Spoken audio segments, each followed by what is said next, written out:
Welcome to Noir Alley on Turner Classic Movies. I'm your host, Eddie Muller, here again at the Grand Lake Theater in Oakland, California. This week, I'm presenting a movie that's sure to spur some noir or not arguments. It's Hangover Square, a 1945 offering from 20th Century Fox that's set in London during the Edwardian era, 1903 to be precise. If you don't believe gas lamps and top hats can be just as noir as streetlights and fedoras, that means you see noir as being confined to a particular time, the post-World War II era. Perhaps this film will change your mind. Its premise is, after all, very similar to the 1946 film Black Angel, a movie with Dan Duryea that no one disputes is pure noir. Hangover Square is even darker and more disturbing. What's odd about this being a period film is that it's based on a book set in contemporary London prior to the start of World War II. Patrick Hamilton's 1941 novel about a schizophrenic man's obsession with a callous, calculating woman was not only a story about obsession, it was a vivid depiction of England's bitter and gloomy mood on the eve of war, a mood that inspired a lot of drinking. In fact, the title, Hangover Square, is a cheeky pun on London's Hanover Square, where the story's action takes place. With the film going into production during the waning months of World War II, Fox decided to move the story back in time 40 years to avoid all allusions to the war. The protagonist's alcoholism was also removed. The studio felt this would be a suitable property for its new leading man, Laird Cregar. He'd been playing character roles since 1940, including significant noirs like I Wake Up Screaming and This Gun for Hire. But in 1944, he captured the public's attention as the star of The Lodger, in which he played Mr. Slade, a character inspired by Jack the Ripper. Cregar was a sinister complement to his co-star George Sanders. Both actors oozed suavity and sophistication, but Cregar's refinement typically hid an inherent derangement. It was, frankly, his stock in trade. When The Lodger became a surprise hit, Fox immediately set to work on a follow-up. Same producer, Robert Bassler. Lodger screenwriter Barré Lyndon was brought back, as was director John Brahm, who had a great feel for this kind of brooding Gothic material. And of course, Cregar and Sanders were reunited. There are, however, crucial differences. Merle Oberon was replaced by Fox's hottest starlet, 22-year-old Linda Darnell. And Cregar, whose 300-plus pounds made him a natural heavy on screen, used this film to prove he could be a romantic leading man. Tired of being typecast as villains, Cregar went on a crash diet to make Hangover Square, determined to shed the heavy roles and become another Tyrone Power. It would have tragic consequences. The biggest and most important difference between The Lodger and Hangover Square, however, is the musical score. In the rewrite of Hamilton's novel, the main character, George Harvey Bone, was turned into a composer, one who plummets into a fugue state when he hears any discordant sound. It's the metaphorical replacement for blackout drinking. Well, this change necessitated the involvement of someone attuned to the classical music of the era. That someone was the great Bernard Herrmann, who was thrilled to be part of a production from the beginning, rather than being summoned at the end to score an already finished film. Herman created an intricate and compelling score, one with separate musical motifs for the various characters, and all of it eventually converging in the spectacular performance of his Concerto Macabre, an exceptional creation that dictated how the movie's climax was directed, photographed, and edited. It's a stunning finale. Is it noir? You decide. What matters most is what could have been a mere knockoff of The Lodger is, thanks to the inspired work of all the collaborators, a truly remarkable film. Here is Hangover Square.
It's old Ogilvy's place.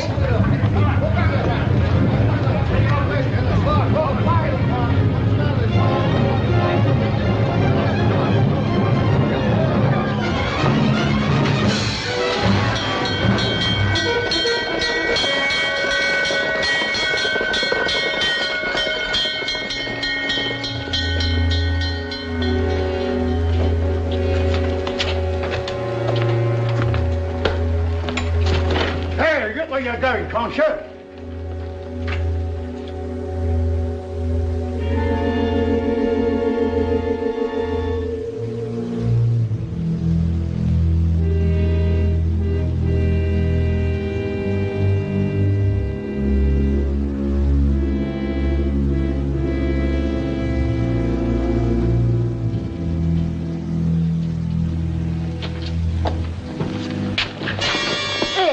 What's the idea of walking to me like that? Is something the matter, sir? Is he drunk? Are you feeling badly, sir? No, I'm all right now, thank you.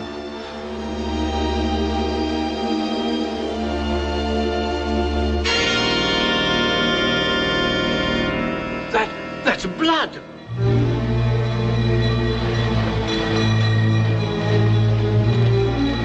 Look, you can see the fire from here.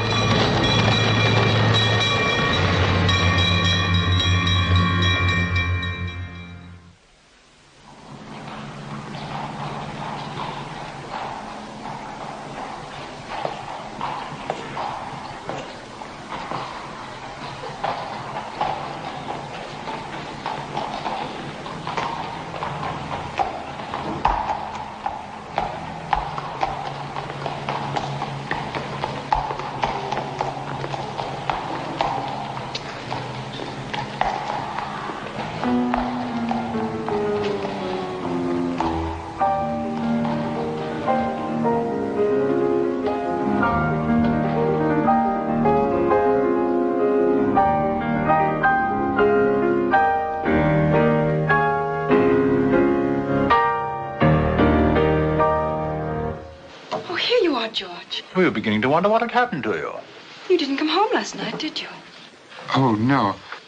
I stayed with some friends. We found the door open, so we came in. How did you get that cut? Oh, I bumped into a man carrying some baskets a little while ago. I'll get something to clean it for you. You sure you're all right? Oh, yes, of course. Barbara's just been playing me the opening of your new concerto. It's the best work you've ever done. I've always felt you were very gifted, and I've been waiting for you to do something like this. As you know, early in December, I have a series of, musical soirees in my house. Now, I'd like to include a new and modern work. So, if you can finish this in time, naturally, you'll be at the piano. Well? And you'd be conducting, Sir Henry? Yes. I'm enormously complimented. Of course, everything depends on how you complete it. You're already established as a musician, and if this concerto is successful, it can mean international recognition of all your work. I'd like to help bring that about. Thank you, sir. Well, I think that's really all I have to say. Put everything else aside, my dear boy. Finish it. Oh, I'm so pleased. So am I. Good heavens, I shall be late for the Philharmonic. I think I've just time to see you home. Well, perhaps George will if you're late. Why, of course. Oh, thank you. Goodbye, Father. Goodbye. Oh, goodbye, sir. Thank you. You've been exceedingly kind. Not at all.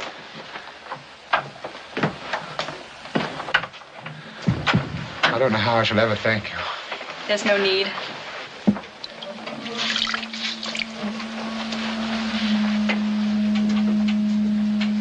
Barbara, I didn't stay with friends last night. You mean that it's happened again? I don't know where I've been or what I've done. I remember having gone out last evening, and then nothing more until I found myself a little while ago over in Fulham. There's a whole day missing. Did you do anything this time? Not that I can recall.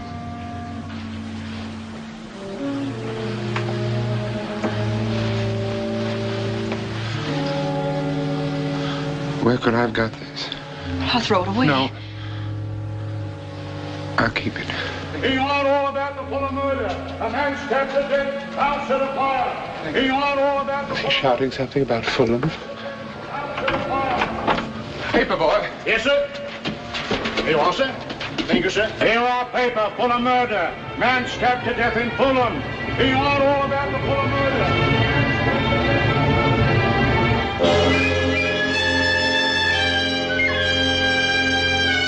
Fulham. Isn't that where you were?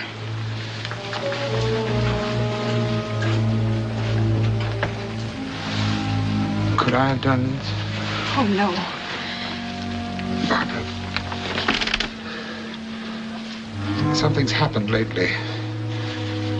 These moods are getting deeper and longer. I need 24 hours. Barbara, I'm going to Scotland Yard. To the police? No. I know of someone there, a Dr. Middleton. My own doctor suggested him. He's very brilliant with new ideas about the mind. I think he may be able to help me. I've got to go to see him now. If you go, I'll go with you. No. Please, George. I want to. All my life I've had blank little moods. But just for a minute or two. I've never known anything like the one I've just had. And certainly nothing that's lasted a whole day. Have you been working very hard? Oh, he works day and night. You see, he's writing a concerto, and I'm sure he wouldn't eat sometimes if our housekeeper didn't send meals across to him. Well, what I really want to know is, would I be likely to do anything criminal during one of these moods? What makes you ask that? This man was stabbed. And when I came to myself, I found this in my pocket. And there was blood on my coat. The blood came from the cut on his head, didn't it? What do you think sends you into these moods? When I'm tense or worked up, then any discordant sound seems to do it. I never remember anything afterwards, except that I have an odd sensation, like the memory of an ache here. He couldn't have done anything criminal, could We'll he? determine that very quickly. I want a specimen of your blood, if you don't mind.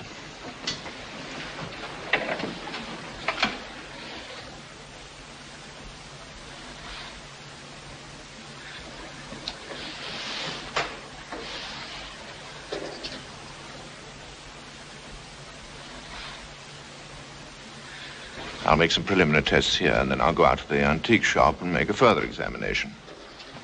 Well, shall I wait here? No, you can go home, Mr. Bone. I live quite close to you, and if everything's all right, I'll call later and set your mind at rest. Well, that would be very kind of you. We shall know all about it in a couple of hours. Goodbye. Goodbye. Goodbye, Dr. Middleton. Bye.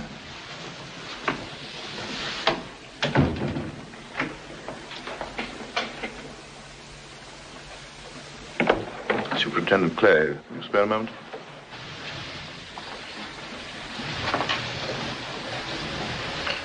If you have a couple of plainclothes men available, I've just had someone here I think should be followed in connection with that Fulham case.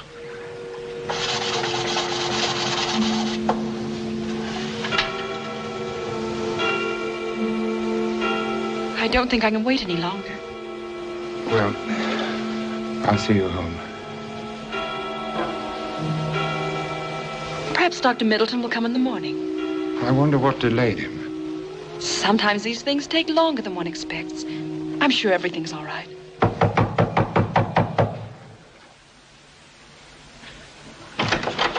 Oh, come in, Doctor.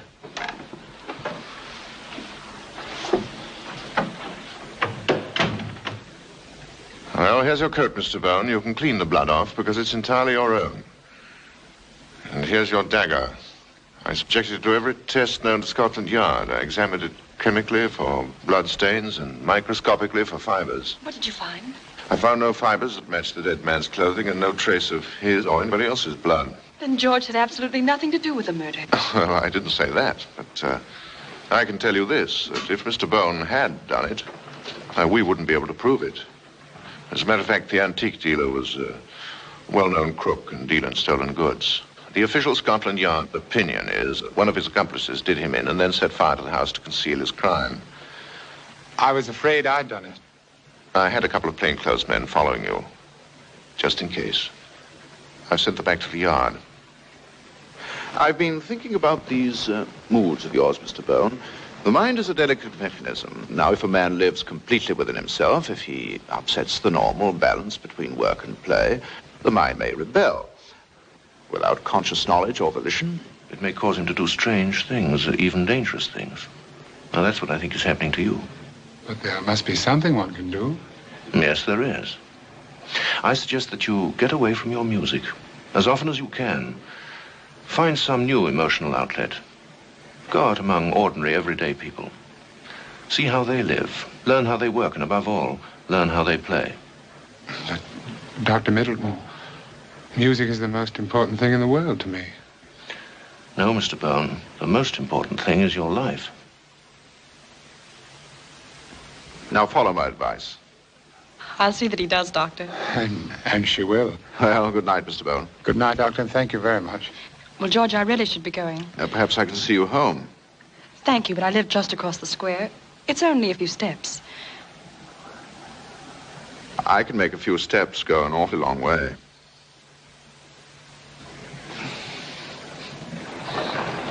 It's dreadful this should happen to George. He's such a wonderful person. But he's so helpless. He really does have a very great talent. And he's helped me enormously to improve my piano technique. Indeed.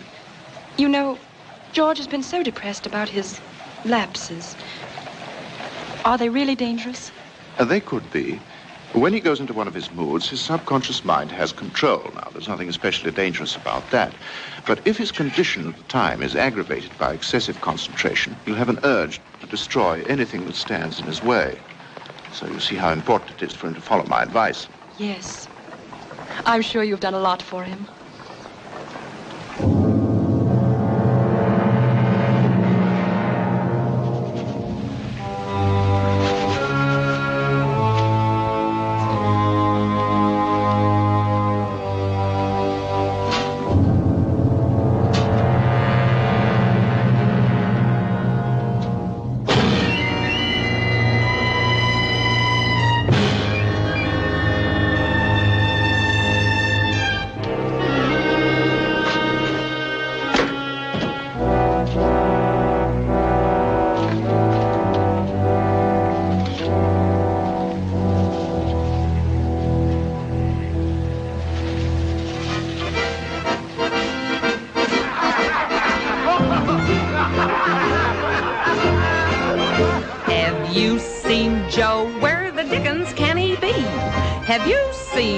Joe? No, where on earth is he?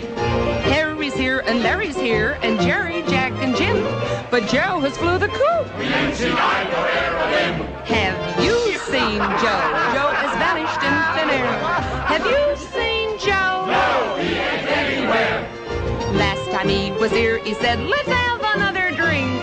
So I know and you know Joe is in the clink. The clink, the clink, the clink, the clink, the clink, the clink, the clink. Me think that Joe is in the clink. Have you seen Joe? Joe has vanished in thin air. Have you seen Joe? No, he ain't anywhere. Last time he was here, he said, let's have another drink. So I know and you know Joe is in the clink. Oh, sleep in the goods, I see.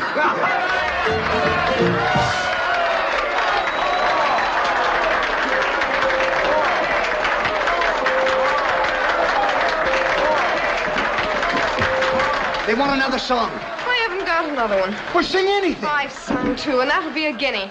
All right, I'll pay in a minute. Hello, George. Oh, hello, Nicky. Eddie Bates! Hey, good night. Why do they wake me up so early in the morning? Got to sleep a minute more till they rattle on me door. Why do they There, wake now, you did very well. In front of that audience? Now. Have you seen Joe? I'll get somewhere with that, won't I? Now, listen, they're a very difficult audience, and you held them every minute. They know what they like, and they liked you.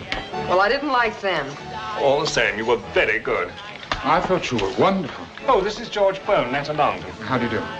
Netta's just moved into the square. He writes music. Songs? No, I'm afraid not. Oh, no, symphonies, classic stuff. How about another drink, Mickey? Right you are. When I heard you singing in there, I got an idea for a sort of tune. May I play it for you?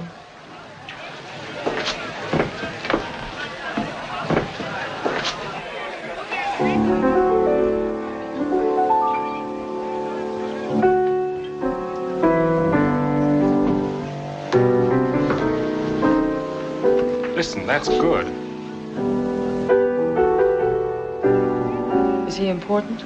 Well, he's a well-known composer. He's quite important. Mm-hmm.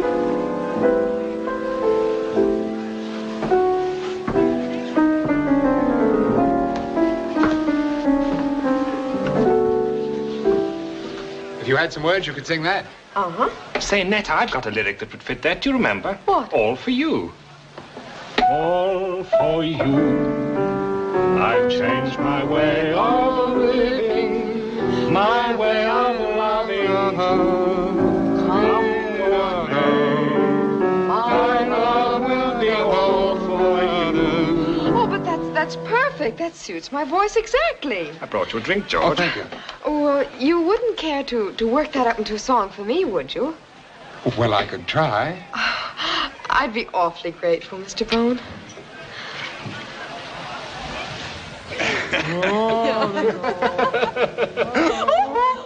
Oh, George, you all right? Huh? I'm afraid I'm a bit squiffed. You're all right. You're all right, old boy. You wrote a darn good song. Oh, Mickey, come on. Well, this is where I live.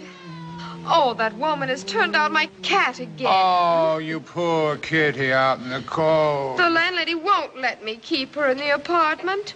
What am I going to do? Give her to me. No, I'll look after her. And then you can come round any time you wish to see her. Oh, that's awful nice of you, Let go George. of my tie. What a head I'm going to have tomorrow. I shall call for you in the morning, and we'll walk round the square together.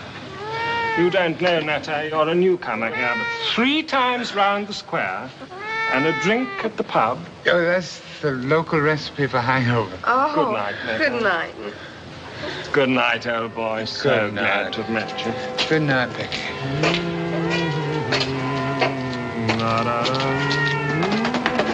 Good night, George. Good night, baby.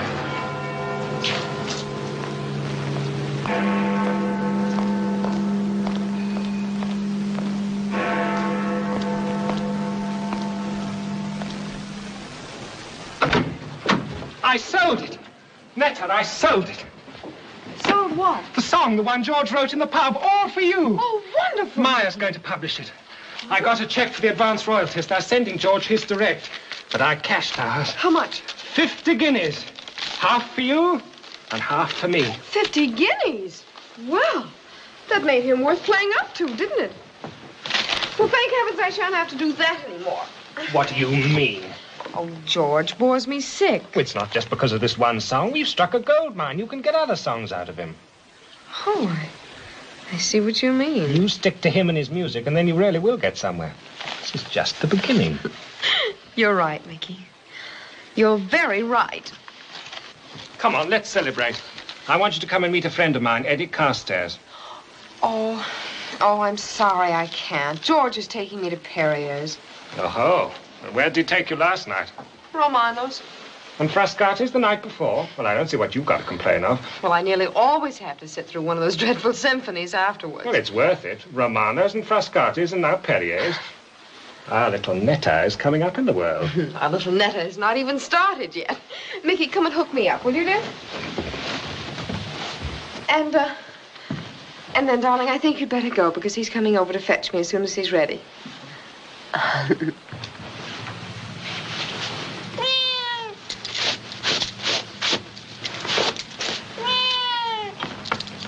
Are you hungry? Come in. George, would you like to come with us to the Philharmonic? Why, you're all dressed. Our father's waiting with a carriage if you'd like to come. I'm sorry. I have another engagement. Oh, I see. Well, good night.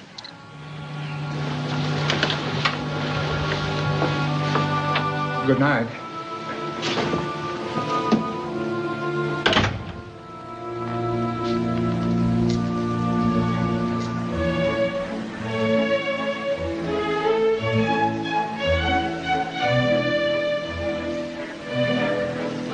Are you with me or with somebody else? What? All evening you seem to have been watching for someone. Oh, no, I was just seeing who's here. Coffee, sir? Yes, thank you. Oh, let's have coffee in the lounge, shall we?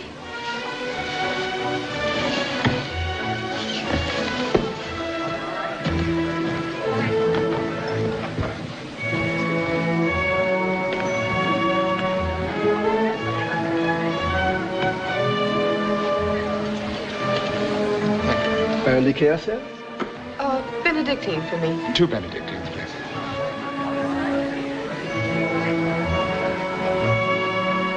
There you go again. Netta, for whom is it you're looking? No one, George. I've told you that. Then stop staring around and pay some attention to me. Oh, George. Hello, George. Hello, Mickey. Oh, hello. How are you? You know Netta Longdon, don't you? Good evening. Won't you sit down and have a drink with us? Oh, George, this is Mr. Carstairs, the junior member of Carstairs and Carstairs, the famous theatrical producers. How do you do? This is George Bone. How do you do? Please sit down. Thank you. George Harvey Bone, the composer. He wrote that song that I wanted to sing for you. Oh, yes, George Bone. I heard your Springtime Sonata, a very fine piece of music. You write popular things, too? Well, I've put music to some of Mickey's lyrics. Oh, Mr. Carstairs, I do wish you could hear some of George's songs. I'd be glad to sometime. Oh, he has the most marvelous new one. Please let me sing it for you tonight. I'm very sorry, but Mickey and I have to dine, then go on to Ruffini's. Come to the office tomorrow. I hope you'll come too, sir. Thank you. Good night, Mr. Bone. Good night. Good night. This way, Mr. Carstairs. Good night, Mickey. Good night, Mickey. Let's go, shall we? Where to, a show? No, I'm afraid it's a little late for that. I have an idea. Why don't you come to hear a symphony with me at the Philharmonic? We just catch it. I'll telephone to the house manager. I'm sure he'd save seats for us. All right, George. That'll be lovely. Go on. Good, I'll be right back.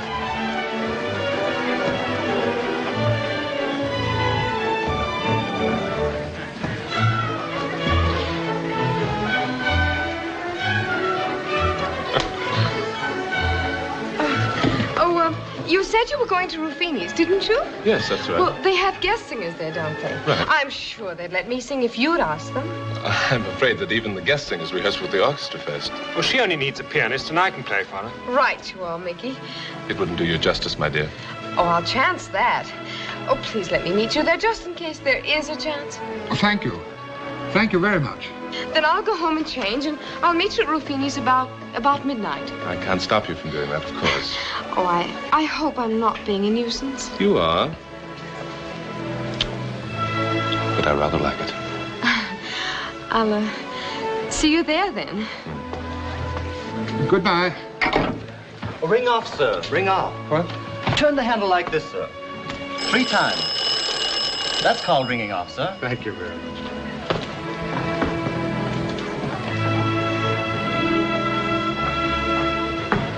Oh, it's all right. I've got the tickets. Oh, George, I've got the most dreadful headache. You mean you don't want to come with me? Oh, I do, darling. I want to terribly, but I am so tired, and my head is... Would you mind terribly taking me home? Of course not, Nita. Thank you, George. Cab, sir? Yes, thank you. Yes, sir. Here you are. Thank you, sir.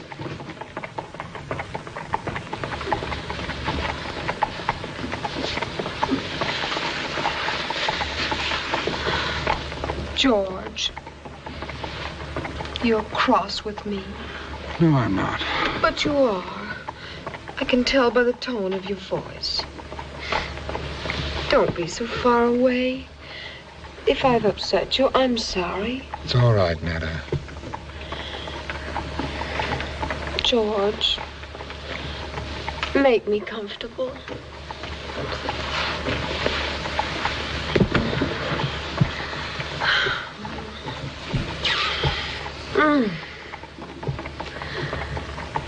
George. Hmm? Do you remember that other lyric of Mickey's? The one you're working on? You mean So Close to Paradise? What?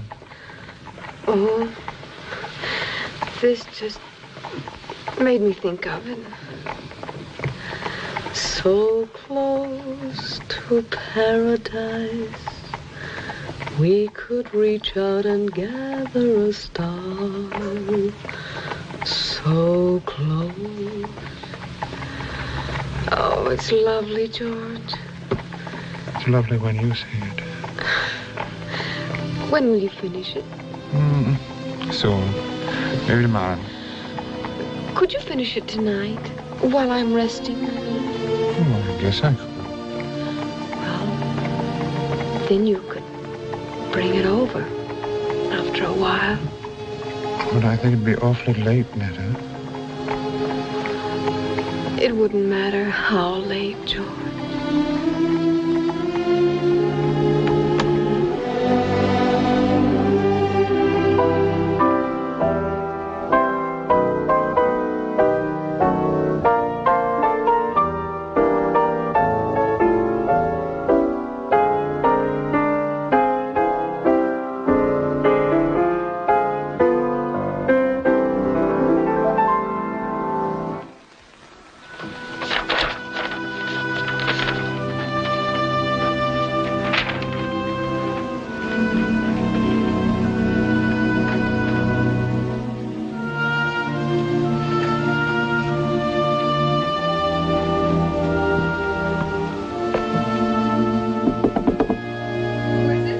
It's I, George. I've just finished it. You said to bring it over. May I come in and play it to you? Well, it's awfully late, George. But you said it didn't matter how late. Well, darling, I've just been asleep. I'll just look at it. But I've worked awfully hard to finish it. I really would like to play it over for you.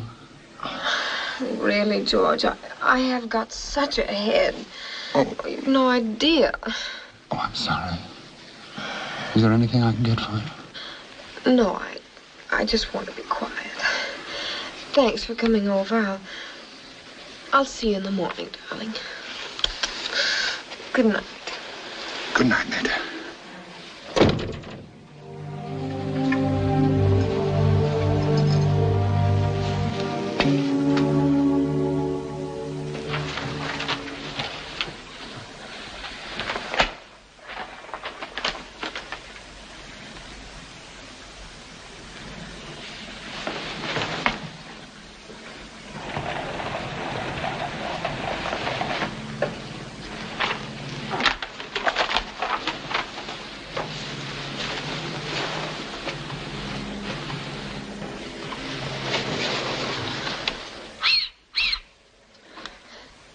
Send for a cab, will you? Thank you.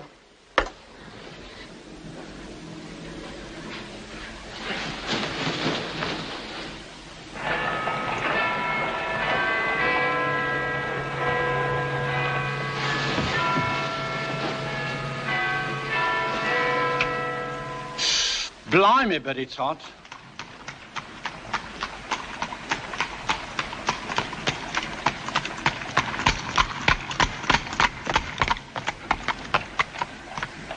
I'm watching out for a load of gas pipe. They delivered it to the wrong hole. You know, they got to fetch that there gas pipe here sometime tonight, or the men won't be able to start working in the morning.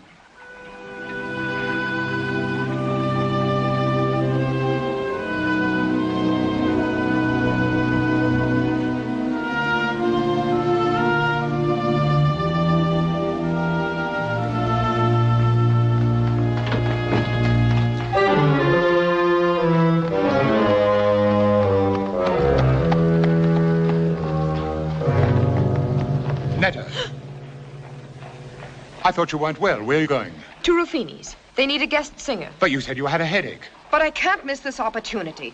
Carstairs sent me a message not 10 minutes ago. You couldn't have dressed like this in 10 minutes. You must have been practically ready when I spoke to you just now. Sometimes you can be an awful bore. I'm going with you. No. There's George. No. Come later if you like. When you're in a better temper, darling. Drive on. George? George? Aren't you rather letting yourself down? If I am, isn't that my own affair? Not entirely. Because you're letting me down, too. I wish you'd stop badgering me about that concerto. And I wish you'd realize what's happening to Have you considered that I may prefer what I'm doing? To waste your talent on someone with no real ability, and even less reputation? You'll kill your inspiration and you'll be left flat. Exactly as you were left just now. Good night, George.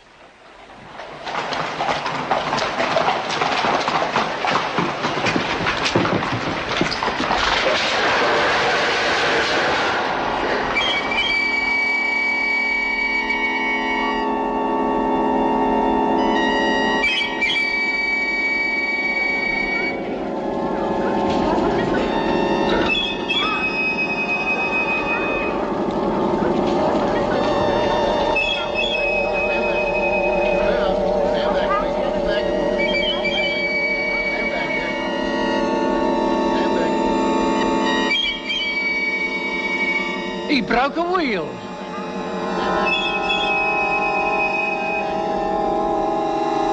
Are you all right, sir?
anything wrong over at Serenita's.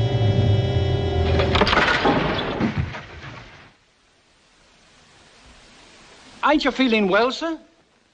You hurt yourself, sir? Oh, no. Everything seems to be falling into your ditch tonight. First those pipes and now me. I wonder what's happened over at Serenita's. What'd you say? The police just drove up. Police? There's a whole van load. Well, that's odd. I didn't see them pass. May I see?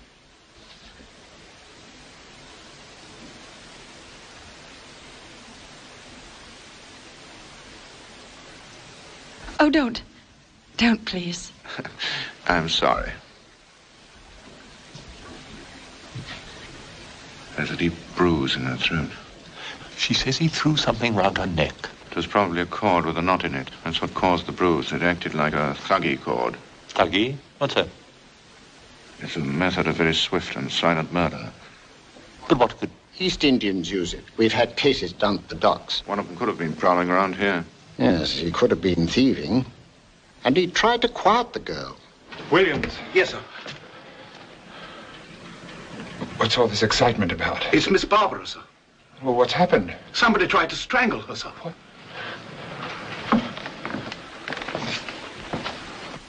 We'd better let the others know the kind of man they're looking for. I'll be back in a moment.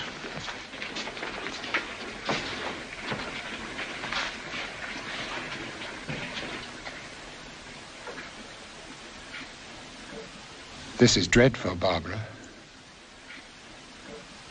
Were you here all alone? I was playing because I felt so unhappy about the things I'd said to you. I deserved them. I've broken my promise to you about the concerto. I'm sorry. Will you keep your promise and finish it? Yes, I will. Thank you. I knew you would.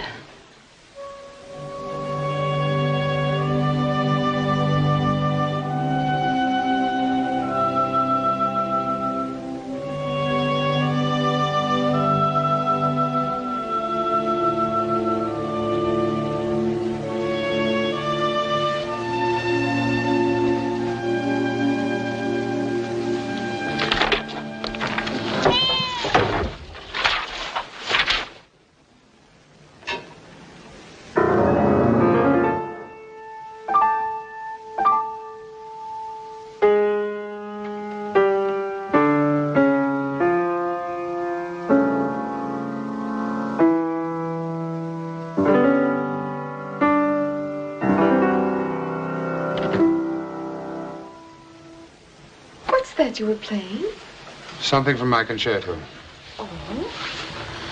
So that's why I haven't seen you these past few days. Precisely. By the way, darling, how's my song coming? It isn't. You haven't worked on it? Not for days. I haven't even looked at it. I can't write songs for you when I'm supposed to... Well, that's only because I haven't been here to help you. No. Because I want to get on with my concerto. Oh, darling, couldn't you put that aside just for a little while, for me? I've already put my own work aside far too long for you. Oh, but it's just one more song. It's always one more. They get stale so fast I never have time to do anything else. I won't do it. But I must have it, dear. I open next week. Then get somebody else to write it. I'm not the only composer in London.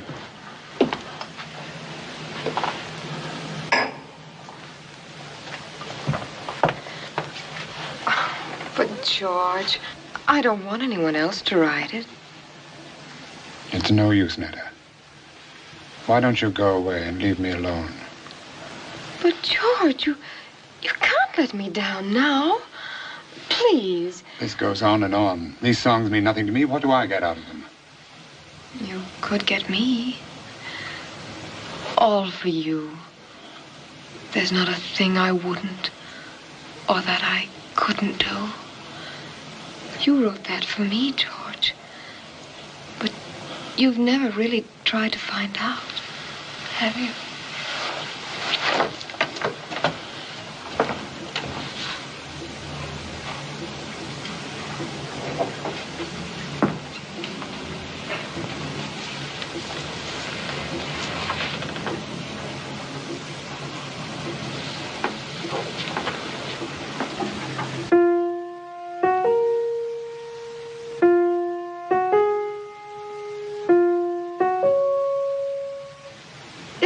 what you were playing when I came in, dear? Like this? No. It's not quite right. It's like this.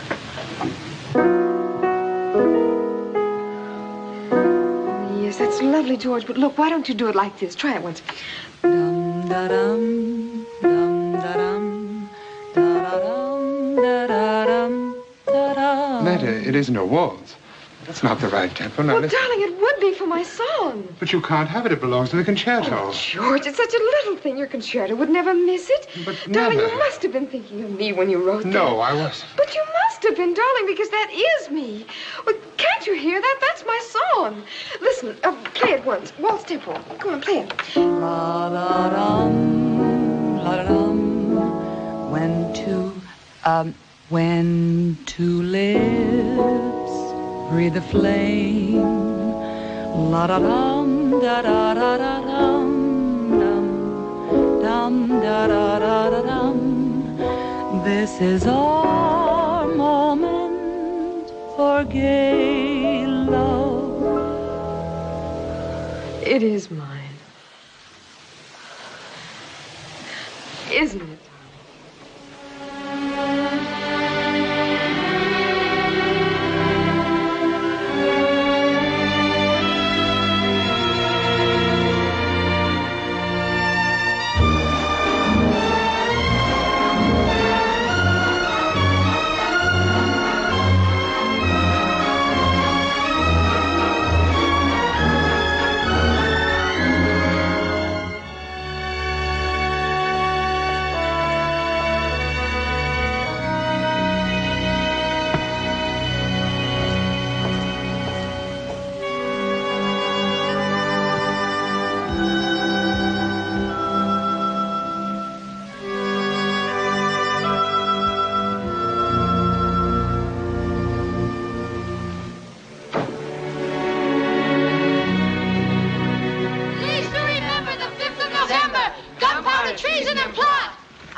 Pennies for the Guy Fawkes bonfire. Money to burn a guy.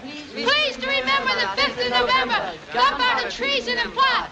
I see no reason. Remember the guy, sir? 5th November, sir. Remember the 5th? Oh, I'd forgotten it was Guy Fawkes. He comes every year, sir. And what did Guy Fawkes do? He tried to blow up the Houses of Parliament. So every year we burn a guy of him. We made This one's going to be on the big bonfire in Cheney Yard. Well, here you are, boys. Crikey, a shilling. Hi, Governor. You're a toff. A whole shilling. He's a bit of all Let's right. hurry and spend it before all the fireworks are gone.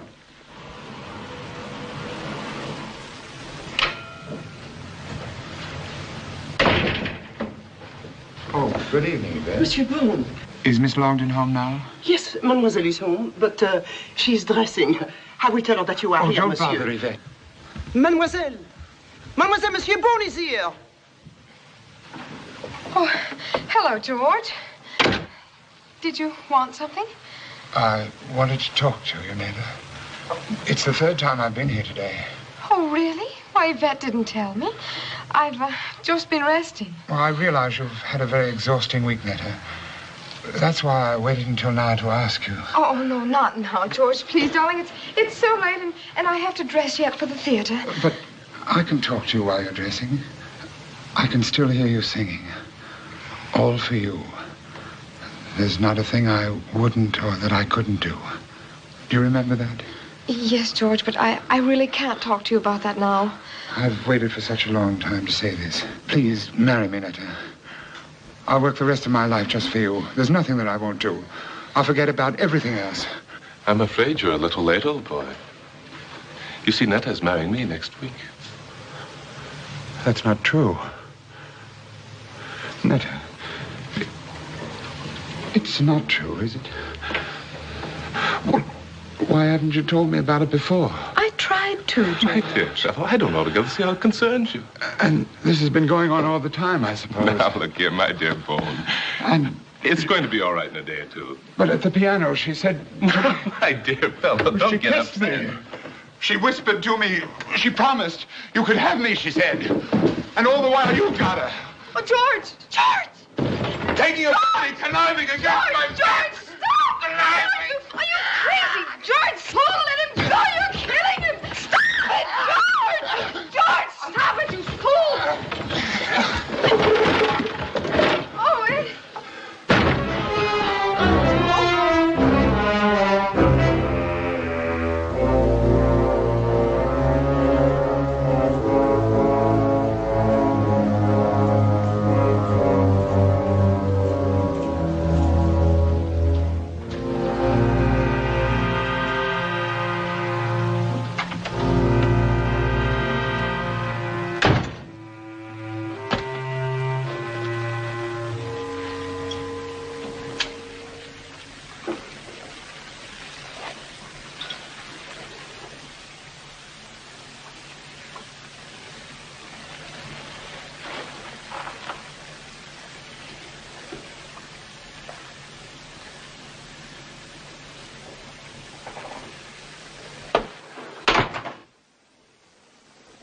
hope you're feeling well this evening, sir.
What happened? Someone killed a cat.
Mr. Bone, I'm afraid I got a bit of bad news for you, sir.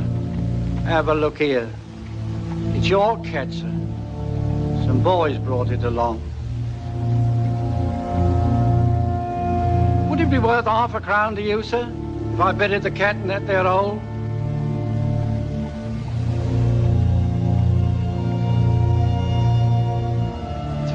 Thank you kindly, sir.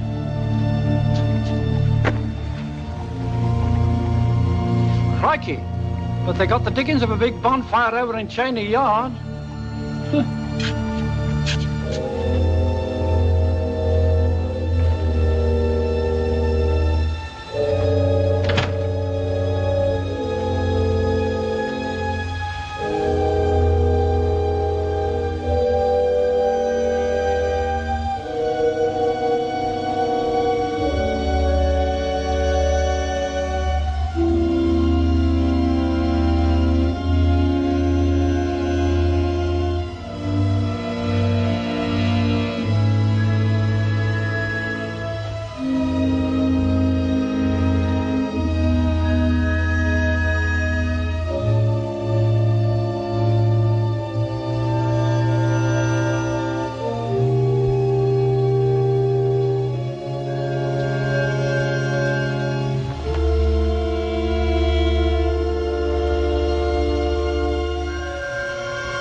right, Kitty. No, I'm done. Here, kitty, kitty, kitty, kitty, kitty, kitty. Here, kitty, kitty, kitty. Come on, kitty.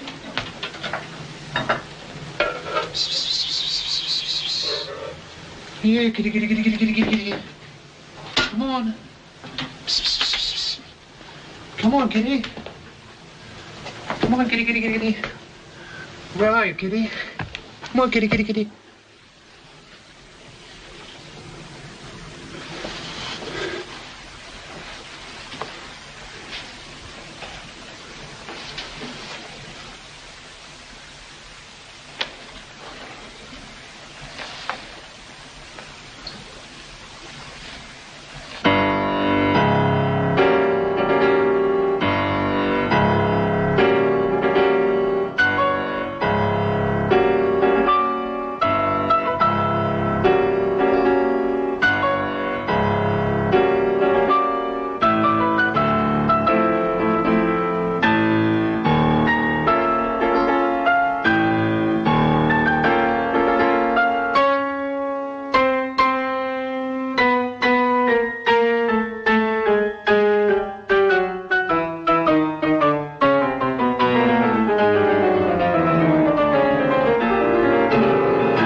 Actress, new suspects, they can't find the body, police at the ruddy, wits end as usual.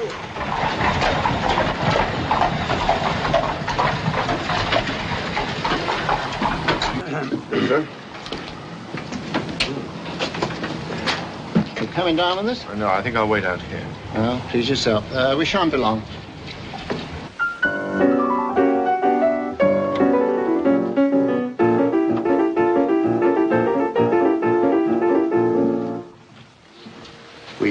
Just dropped in again, sir. Hmm? Yeah. Oh, I'll read this through in here. Is there anything new? Nothing new at all, sir, really. You know, this is about the most baffling case I've ever worked on. Women like her don't just vanish and leave diamond necklaces on the floor. Well, she was murdered, of course. There's no doubt of that. Mr. Carstairs told us you'd been over there quarreling. But I told you that myself, days ago. Another thing, Mr. Bone, we're informed that you never know what you do in these periods of forgetfulness of yours. Is it possible that you could have had one that evening? Oh, no. Now, how do you know you didn't? Because I can account for all my time. After that quarrel, I came directly back here, and I know exactly what I did. I tried to work. But at first, I couldn't. Then I tore up some music sheets and threw them into the wastebasket. That made the cat jump away. She knocked over some violins. I picked them up, and when I looked for the cat, she had got out. She was run over. Well, later, you tipped the watchman to bury the cat. So you were not down here all the time, sir? And he said you looked a bit funny. That's what made us wonder if you could have forgotten what happened. And Miss Netta Longden being missing doesn't seem to have worried you a very great deal after you'd asked her to marry you. After I'd found out about her and Carstairs, I tried to forget her. If I'd had anything to do with what's happened, I'd admit it. Now, I've answered all your questions. I've never objected to your bursting in here at any time at all, as you've done just now. So if there's anything else you want to know, please ask me. And then be good enough to let me continue with my own affairs.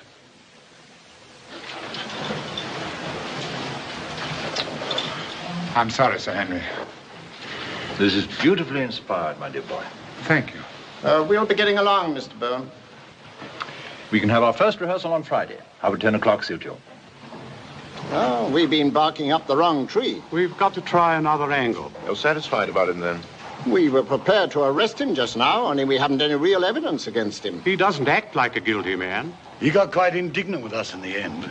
Carstairs was the last to see her alive, as far as we know. I think we should pay him another visit. Are you coming with us? No, I think I'll look around. You're still suspicious of our friend down there, aren't you? I want to see if I can find out what happened to the body.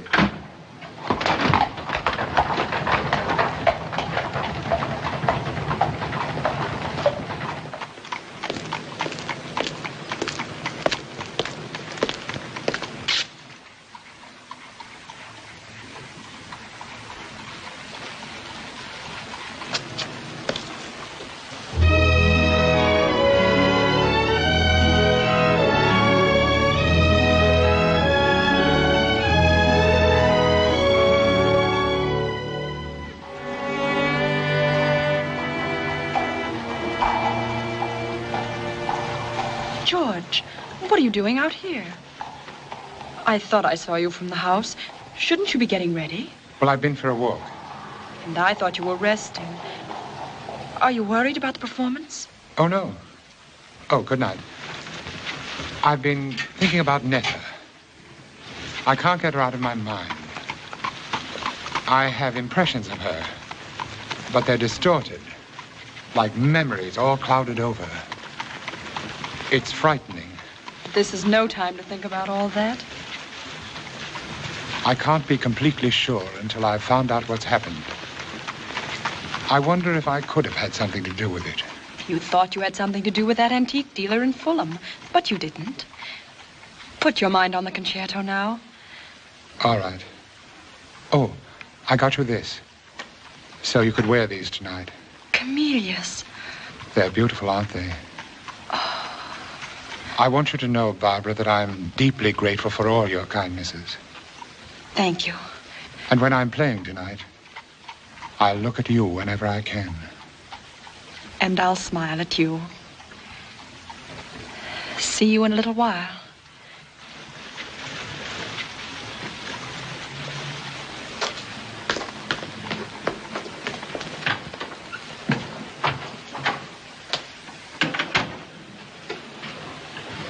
Good evening. I hope you don't mind my walking in and waiting for you. Not at all. Except that I have to change. Oh, I shan't be in your way. Oh, if you'd like a drink. No, thank you.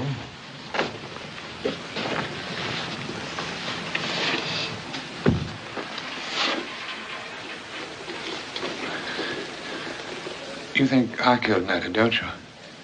I think it's possible. You'd like to get to the bottom of it, wouldn't you? Naturally, I would. Between us, I think we can find out what happened. I took the liberty of looking around while I was waiting. You, found a use for this, I see. Oh, yes. I've always wanted something for working through the sound holes of violins, and that seems to be exactly right. And that's why you picked it up. And I also found this, newspaper article. Methods of Murder by the well-known Home Office analyst Alan Middleton. I wonder if you kept that because I wrote it or because of this picture of the thuggy chord. I describe where the knots are placed and how it's used. I wonder if that sank into your mind. Barbara was attacked with a chord like that.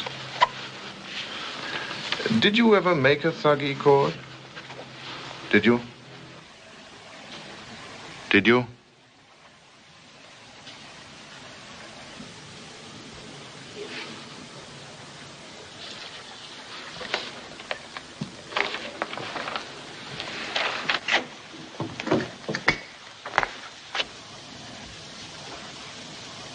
This has wrinkles in it. Made by knots, like the knots in a thuggy chord. And I noticed a pair of trousers. The cloth was singed. Oh, but I don't know how that happened. Could it have happened in Cheney Yard, where they had the big bonfire on the night that Netta disappeared? I wasn't there. No, but I have been there, asking about what time they lit the fire. It was just about the time that Mickey rang Netta's doorbell and found that she disappeared. The fire was blazing when you tipped the night watchman to bury the cat.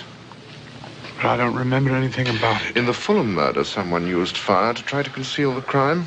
But you said that I was definitely cleared of that. No. I was referring to the fire. I thought that perhaps that might also have sunk into your mind. In Cheney Yard, they remember a man on a high ladder. He carried a guy all the way up to the top of the bonfire and got singed coming down. That was you, and it wasn't a guy you were carrying. It was Netta, killed with this during one of your lapses. You're quite wrong. I'm not wrong. You have vague memories of everything I've said, haven't you? I'm sorry. I must finish dressing. You'd better come with me. But I can't. I've got to play my concerto. Yes, but not now. I have to play. They're waiting. Listen, my friend, you're out of balance. I realize that. But I know precisely what I'm doing. But the shock of all this and the strain of playing may prove too much for you. I've warned you that your mind might break down and cause you to do some terrible, uncontrolled thing. You can't be blamed, my dear fellow, but you're dangerous. You better come along with me. To Scotland Yard? Yes.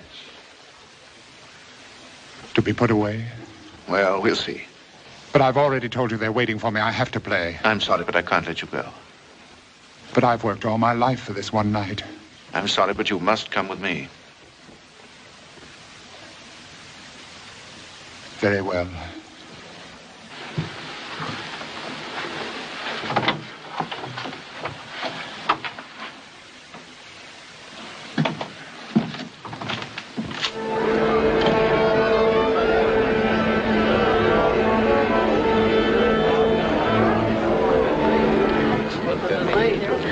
George is very late. Well, Dr. Middleton hasn't arrived either.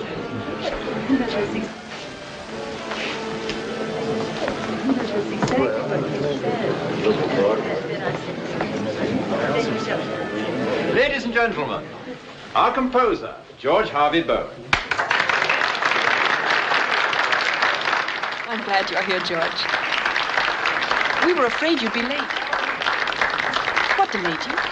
I'm sorry.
brought him to the hospital. George. Where's Barbara? Listen. George.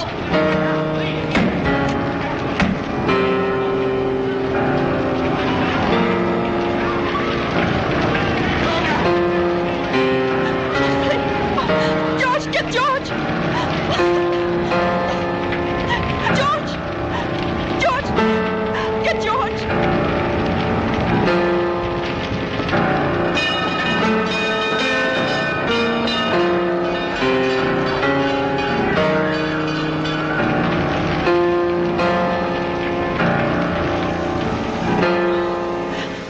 Father! Barbara. Listen. Why didn't he try to get out? It's better this way, sir.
That is a really strong film, and the finale is just astounding. Later in his life, Bernard Herrmann recalled getting a particularly enthusiastic fan letter from a 16-year-old music student so obsessed with the Concerto Macabre, he learned to play it by ear. And you can, in fact, hear Herrmann's influence in the grown-up Stephen Sondheim's Tony-winning score for the musical Sweeney Todd. The climax of Hangover Square had to be shot outdoors on the Fox lot at night to safely accommodate the pyrotechnics. Actor Alan Napier recalled George Sanders causing additional havoc by refusing to deliver his lines as the set went up in flames. He thought his dialogue was bad and refused to say it, even though the massive set was rapidly burning down. The leverage worked, as director John Brahm had no choice but to let Sanders tweak his own dialogue before the massive concert hall set burned to cinders. Why didn't he try to get out? It's better this way, sir. Hangover Square is something of a cursed film. Its three main actors all having met grim ends. It's particularly difficult to watch the scene of Bone adding Netta's body to the Guy Fawkes Night bonfire, knowing that this is how Linda Darnell would die, suffering fatal burns in a fire on April 9, 1965, at only 41 years of age. George Sanders' death at 65 was not an accident. He committed suicide in 1972, leaving behind a note saying he was bored and ready to leave this sweet cesspool. As for Laird Cregar, as I mentioned in the intro, he began this project determined to prove he could play traditional leading man parts, not just oddball villains. To that end, he went on a starvation diet fueled by amphetamines. For a while, he was elated, saying in an interview, "It feels like the studio is now seeing me as an actor instead of a type." But after shooting Wrapped, Cregar felt he still needed to lose more weight, leading him to have bariatric surgery, getting his stomach stapled. 9 days later, he died from complications at only 31 years of age. He never even saw the release of Hangover Square. At his funeral, Cregar was eulogized by his friend and Fox stablemate, Vincent Price. In truth, Cregar's death opened the door wide for Price, who was immediately cast in Dragonwyck, a role originally intended for Cregar. It was truly a tragic end for a man who wanted to be an actor from the time he was a child and had succeeded wildly, even though he called himself frighteningly fat and plagued by terrible insecurity. Director John Brahm remembered him as a quiet, sad, aloof sort of man who saved it all for the camera. As always, let me know what you thought of this week's film and this week's tie on the Noir Alley Facebook page and or Twitter feed. Next week, we're staying in London, or at least the Hollywood backlot version of it, for a 1948 film starring and produced by Burt Lancaster. How can you pass up a noir with the spectacularly sanguinary title, Kiss the Blood Off My Hands? Joan Fontaine and Robert Newton co-star in this rarely seen thriller about an American soldier mixed up in the black market for contraband medicine, a bit of a forerunner to The Third Man. Until then, see you in the shadows.